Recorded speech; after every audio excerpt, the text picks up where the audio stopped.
Hello, so I'm going to show you how to do an issue report for global issues, something we're going to have to do for a lot of issues. So let's look at this. So the first thing you do on an issue report after, while you're researching, is you put your name down.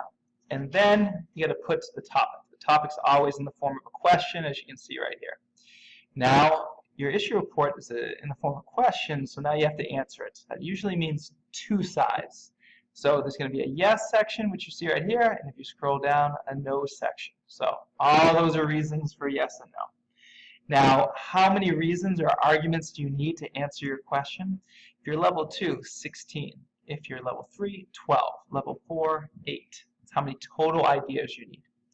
So next, the format is kind of specific. So under yes and no, you would put your arguments. And if you see here, I make every student come up with a title for each argument. So you should be able to make a good argument and summarize it in 1 or 2 words. Underline it, put it in bold. Now, in addition to that, I like things to be balanced. So if you make a good argument, I would like you to make a counter argument so that we can examine both sides of every issue. If you see here, CA, counter argument, it's right there, and the student has just as much information here. Now, not every argument needs a counter argument, but it would be very impressive if you could think from both sides of every issue and try to accomplish that goal. Now, besides titles and counter arguments, you also need citations to prove where you got the information. In this class, very informal. All I want you to do is cut and paste the URL. As you can see, these are the spots where the URL is. Now, you need 5 different places where you got your information for an issue report.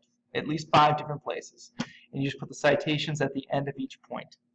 In addition to that, how long does each point have to be? Well, it just has to be as good as you can to make an argument. You don't need 10 sentences, but you do need to make an effective argument. So when I read it, I believe you.